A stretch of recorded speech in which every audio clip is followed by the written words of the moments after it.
Seguindo então a nossa aula, vamos falar da última parte dessa aula 3, que é em Jesus Cristo, seu único Filho, nosso Senhor. Tá? Então vamos partir para se finalizar aqui, depois eu ter uma aula só de aplicação. Meu gato tá bem louco aqui. Só de aplicação desse conceito. Se ele bloquear muito, eu vou pausar aqui e vou dar um para de quieto nele ali. Então vamos lá.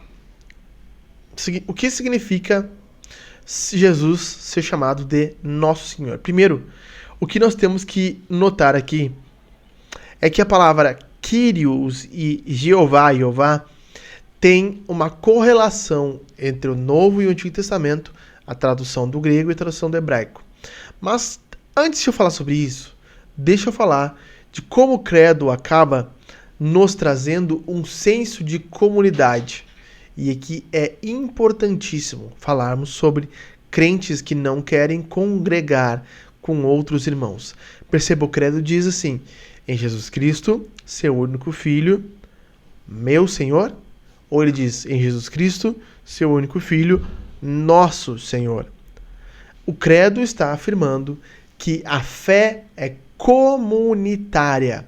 Ela precisa passar pela comunidade de pessoas. Nós não podemos ser crentes cristãos sozinhos.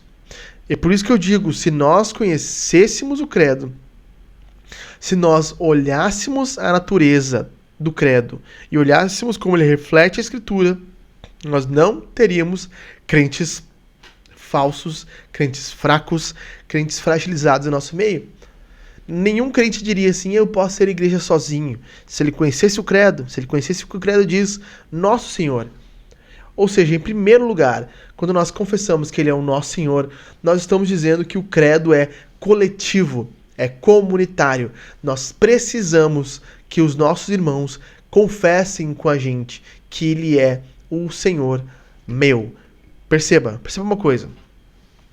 Basta você dizer que você é deixa eu ver isso aqui. Você torce pro time X, no meu caso. Basta dizer que eu sou colorado. Eu sou colorado. O meu testemunho basta? Pode ser que ele baste. Mas e se eu tiver um outro torcedor do Inter que vai olhar pra mim e dizer assim: não, eu sei que tu é colorado. Então, basta eu dizer. Essa é uma pergunta que a minha filha fez: pai, por que alguém pode se dizer cristão? Eu disse: não, filho. Alguém não pode, em última análise, se dizer cristão.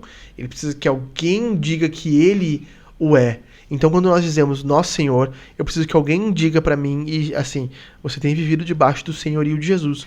Você faz parte da comunidade daqueles que dizem que ele é o Senhor. Então, quando nós estamos dizendo que Jesus Cristo é o nosso Senhor, nós estamos dizendo que a fé não é individual, que a crença é comunitária. A crença em Jesus como o Senhor não é individual, mas ela é compartilhada e reafirmada.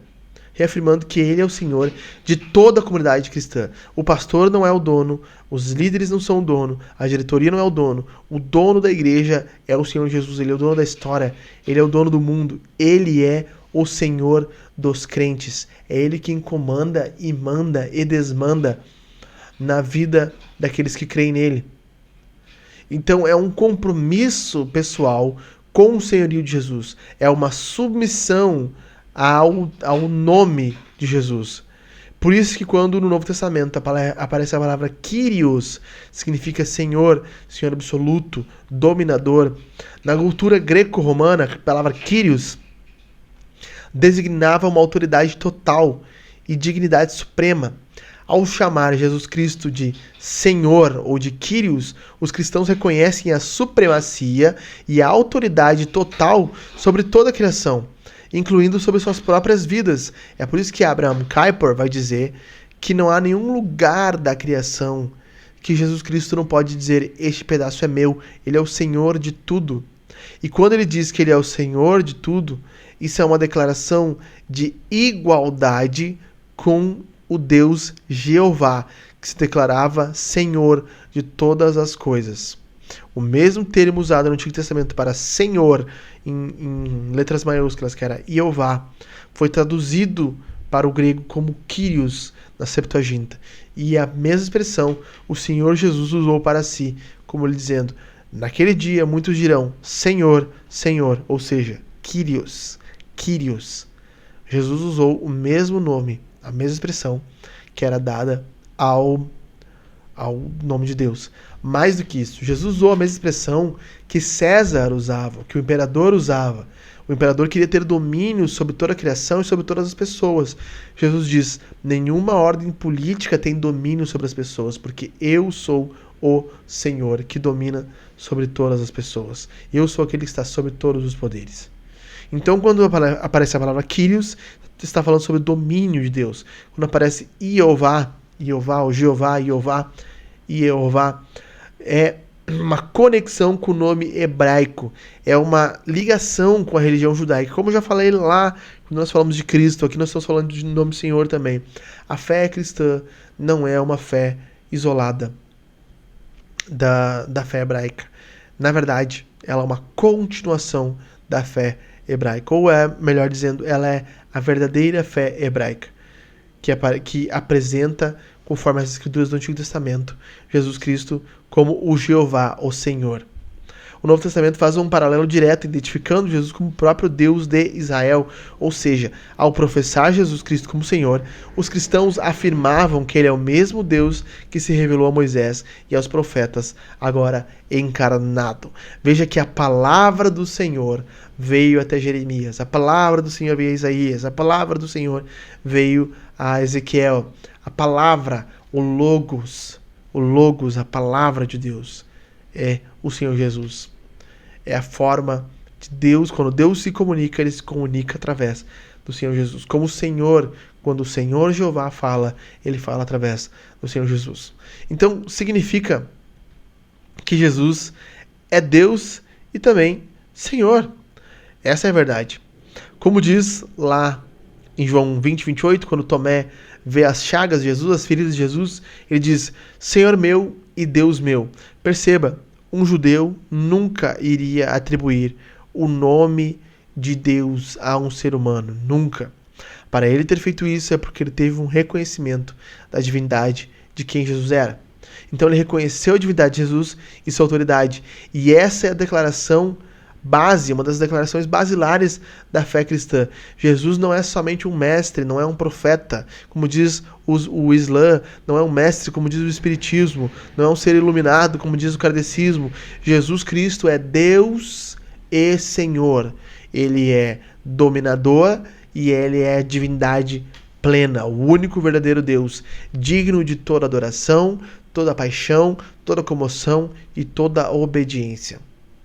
Por fim, Paulo diz em Filipenses 2,5 que Jesus Cristo recebe o título de Senhor por causa da sua obra na cruz.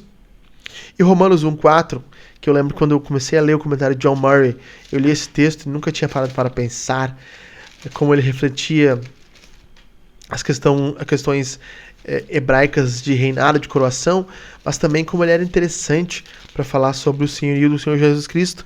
E diz assim, ele foi designado Filho de Deus com poder, segundo o Espírito da Santidade, pela ressurreição dos mortos, a saber, Jesus Cristo, nosso Senhor. Ou seja, a ressurreição é como se fosse a coroação de Jesus como Senhor. É o momento da história onde a coroa de Senhor é posta sobre a cabeça de Jesus.